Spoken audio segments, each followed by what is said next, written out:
Good night. Thank you for the opportunity to have an interview with us. It's a pleasure to meet you here. We want to ask you some questions for our school project. And here we are with Ismael, English teacher from Cali. And I don't know if you want to start, Juan de. Sure. Hi, Ismael. For the first question, please tell us about, from your professional experience, what role does English proficiency currently play in job placement and career growth in Mexico? From my experience, what does like speaking a second language does to you? How does Yes. speaking a second language helps you in the job world? Well, I think a lot. I think it's we live in a very globalized world. Uh, if you're able to speak more than two or more languages, you have better opportunities of working in a bigger and better company, I guess, than somebody who only speaks one language compared to only one. I don't know what else.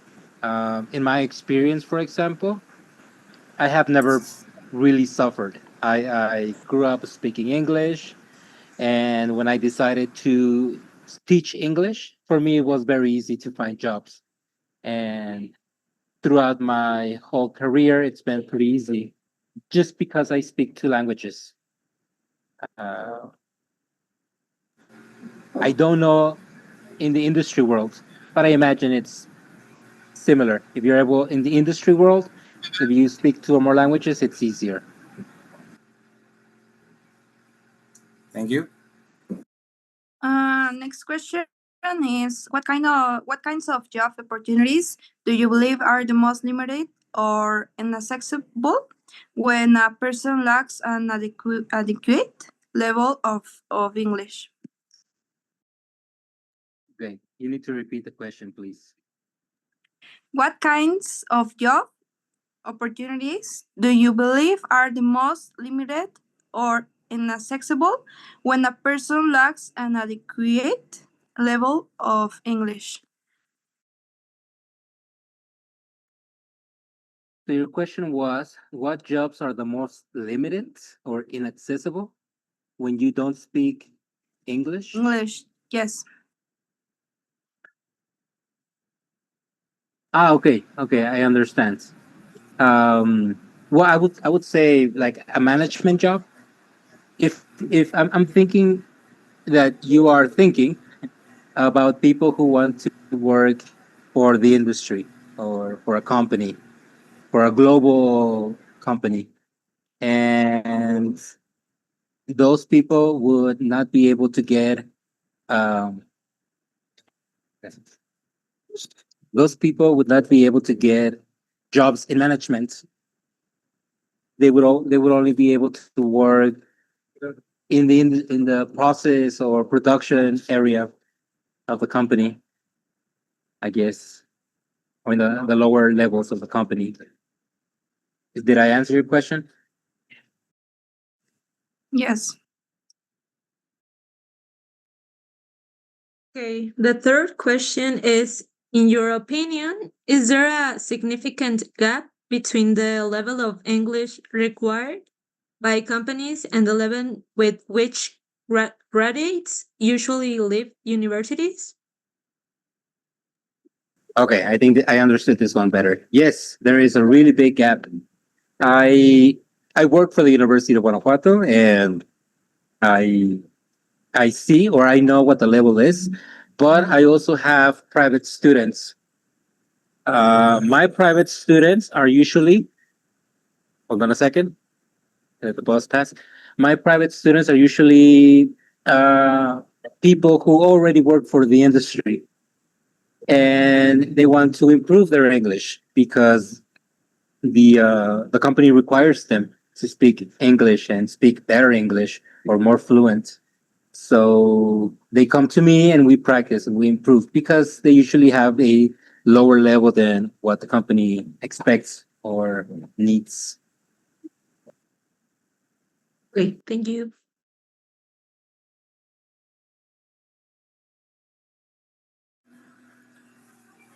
Um, and for the next questions, can you tell us about how English impact your own professional career in terms of accessing jobs and having international projections? In my own experience, for my career, well, English is everything because I am an English teacher. So English plays a big part in my job experience or in my career. Yeah, no. So to answer Juan's question, yeah, English plays a really big part in my job experience because that's what I do. I teach English, and it has helped me a lot. I have never struggled finding a job. If I want to work more, I can do it. Okay, so do you believe that companies in Mexico fairly value and reward English skills, or it's more of a requirement that it's not always reflected in real benefits? I guess now it's becoming more of a requirement. Like if you want a really good position in a company, you need to be bilingual. And it's just there are no benefits really. I mean, yeah, you can get a better position, but I mean, it's just there's no extra pay. That's what I want to say. Like you don't make more money if you're bilingual. It's just a requirement. You obviously won't get, in my opinion, the low position jobs. If you're bilingual, you can aspire to a better position, but you don't get more money. It's just a requirement. Okay, thank you.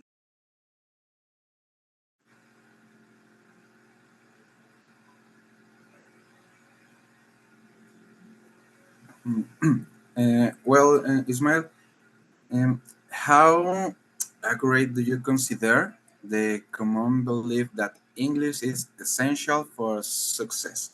Are there contexts in which English is not such a decisive factor? Okay. Can you repeat the question, please? Yes.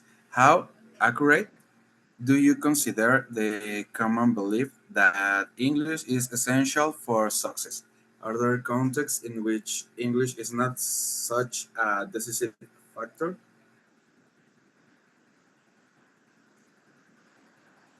Okay. So what do I believe about the common belief that English is essential for success? Um, I don't know. I know many people who don't speak English and they are very successful, but they work outside the industry.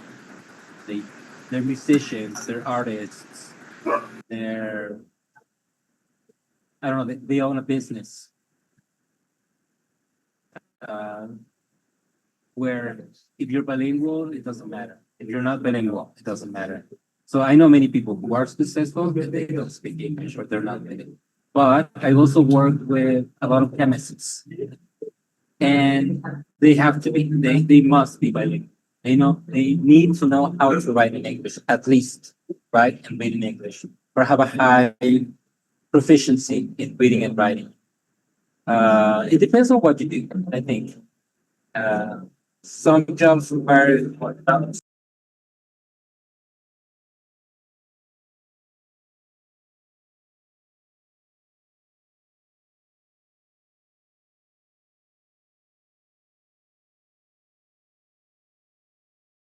Okay. The next question is: in your experience, how equitable is access to English learning in the country? Do you think economic and educational limitations create long-term job inequality? Okay, I understood this one better. I think now in 2025, it's a lot easier for someone to learn a second language, especially English. I think it's the teachers or the education system is improving. So yeah, okay. So the education system, especially uh, language teaching, is improving. So if the children do receive a better bilingual education. Is money a factor? Of course it is. Yeah. If you're from a wealthy family, from wealthy children, you will have a better access for better teachers. And it does matter. It does affect your job skills, I think.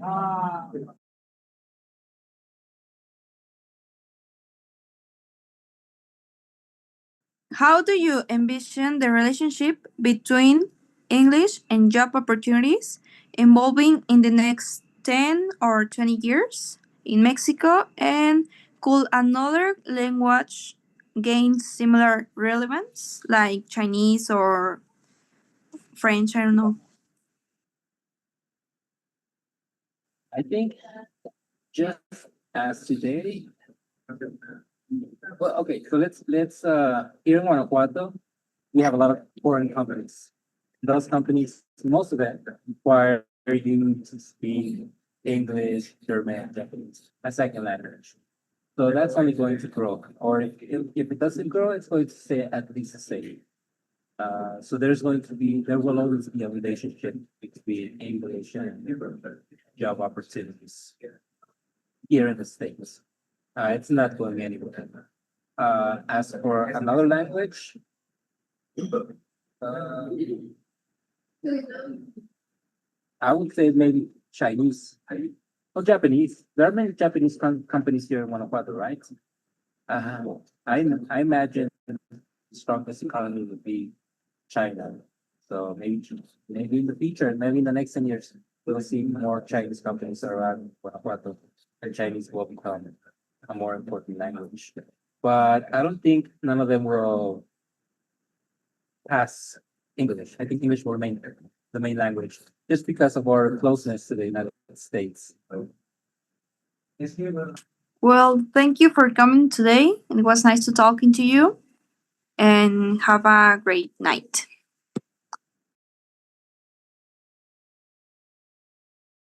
Thank you. Yeah.